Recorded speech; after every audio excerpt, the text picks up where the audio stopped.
Okay, first let me thank you for answering the questionnaire, and this is one of my favorite things sa ginagawa. Yung magbibigay ako ng financial advice sa mga former students, it's because I get to see kung ano na yung nangyayari sa career trajectory nila, and I'm really proud of what you've become since the day na naging estudyante kita plus na naging kliyente kita. So, ang concern mo is for me to give feedback about your current money discipline as well as give insights sa current finances mo ngayon, plus improve your budgeting technique and to help you build your retirement plan. So, yung unique financial story mo is that you are the typical kind of CPA na hindi masyadong mataas yung kita, na nagsisimula pa lang but eventually tumaas siya. Nung time na nagkausap tayo with regards to your insurance, hindi pa ganun talaga yung kita mo, but you started the discipline of putting or parang naghihiwalay ng pera para sa future. But ang naging problem mo kasi is tumaas yung lifestyle mo kasabay ng pagtaas ng kita mo. And now, you're finding it hard for you to have a good budget na strong dapat yung portfolio. So, yun yung i-advise ko sa iyo ngayon. Now, let's look at your financial health. Your financial health suggests na medyo hindi ka pa naman na red line, but malaki na yung threat kung tutuusin pagdating sa pera mo because of the lifestyle changes. So, let's look at your savings. It's less than 1 month. So, it's quite unusual for a person who is earning better to have a lesser savings. So, ibig sabihin, napupunta sa pinagkakagastosan yung pera mo kahit tumaas siya. Okay, now, sa budget mo, yun yung main reason. You are not using budget at all. Now, since you are already a CPA and naging estudyante ka ng BSA, you know the importance of budget pagdating sa management advisory. So, it applies also to individual persons na pagka gumagawa tayo ng budget, mas na-manage natin ng maigi kung paano yung trajectory ng magiging pera natin at paano natin pakikitain ng better kung ano man yung sarili nating finances.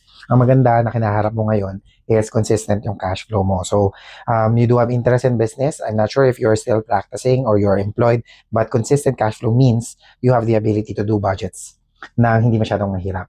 So you do have an estimation of how much you are spending month per month, and you answered the survey pagdating sa budgeting, so I could give you proper insights to that. So I'll be discussing it later. And then, ang nakita kong problema mo is you have a lot of debts.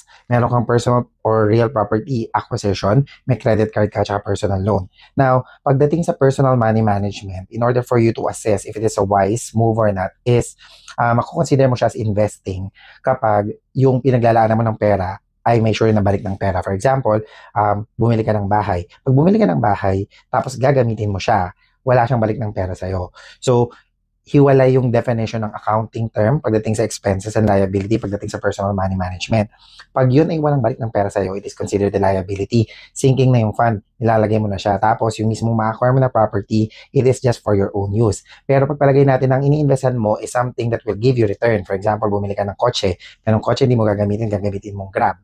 So, magkakaroon siya ng return, so it is an investment. At magsisimula lang yung return niya after ma-payback yung lahat ng investment mo. So, ganun nag-work pag money management. So, in your case, lahat ng debts mo, property acquisition, credit card, and personal na loan, if those loans and those credit card use plus property acquisition ay mag-grant sa'yo ng mas maraming pera in the future, or currently nagbibigay sa'yo ng income, it is an investment. Pero pagka hindi, it is a liability to you.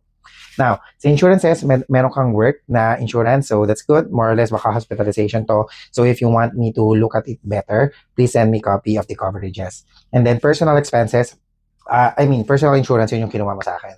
Now, investment, you do have interest in business, so that's good. So ibig sabihin, merong pumapasok na pera sa'yo mula sa pinaglagyan mo ng pera. It's just that you have to think about it kung gaano ka-effective yung pasok ng pera sa investment na yon, at malalaman mo lang yun pag may magandang trajectory ng yung business na yon.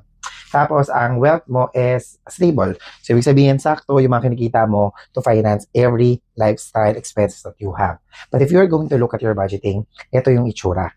Now, makikita mo na yung needs, yung wants, yung debts and obligation, and other lifestyle expenses, lahat yan about yan sa buhay mo. Operations account yan.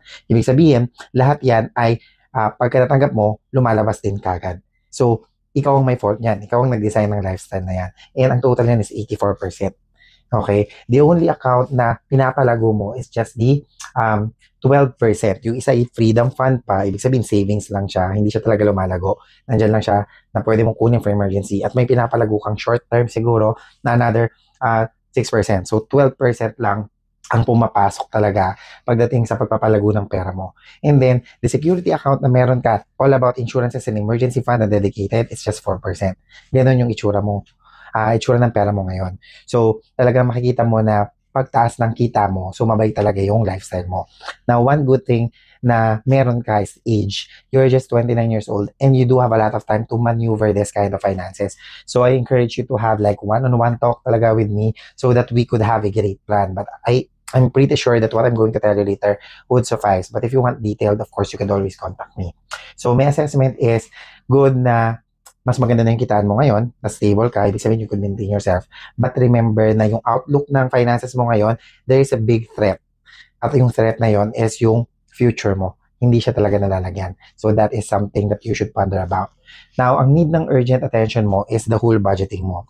Nung nilagay ko, you could visit the Excel na meron tayong access parehas. Nilagay ko na yung percentages. 84% ay pang operations mo. Pumapasok, lumalabas yung pera. Only 11% is being put into a growth account. Hindi pa tayo sure kung yung growth account na yon is maganda yung return. Okay? And then, only 5% ang pumapasok sa security account mo, which is basically parang pundasyon ng entire finances mo. So, lalagyan mo dapat yan ng attention, aralin mo kung yan ba dapat ang gusto mong budgeting for yourself. Now, you have to check out also for your lifestyle inflation. You have to think kung lahat ba ng ginagastos mo is necessary for you na i-maintain because you do have a very high percentage for operations account. And last but not the least, very fragile yung financial structure mo because of the insurances na meron ka. Plus yung emergency fund, hindi ko alam kung gaano siya kataas. Kasi according to your savings, it's just below 1 month worth. So, ibig sabihin, mawala yung pinakakitaan mo because of any reasons. Like for example, na-lay off ka o kaya bumagsak yung negosyo or nagkasakit ka, magka-crumble lahat ng finances mo lalo na maraming nakatali na obligation sa'yo. So, here's my financial advice. The first one is to review the 84%. Tingnan mo kung saan napupunta. I-identify mo yung kaya mong i-let go for now, tapos ano yung dapat matira. Now, kailangan mo mag-establish ng good system to protect your entire capacity to earn. And I'm talking about establishing emergency fund and also parang pagde-design ng insurance portfolio mo. Kailangan matibay siya. And then, for the budget suggestion, here is my preliminary suggestion to you. I could improve it kung magkakaroon tayo ng one-on-one talk. We could schedule it out. Pero gawin mo siyang 70-20-10. 70%, ilagay mo siya sa operations account. Yung 84, ibaba natin ng 70. Gawin mong 20% yung growth account and maghanap tayo ng pwedeng paglagyan. And then yung 10%, i-build natin yung emergency fund mo plus i-maintain yung insurance. Let's maintain it for the next 6 months and let's see kung kaya mo siyang i-maintain. Kung sakaling hindi pa natin nilalagay sa kahit anong investment yung pera, ipunin mo na siya sa separate account. And then after 6 months, let's talk again and let's review para i-assess natin kung saan sila pwede ilagay lahat.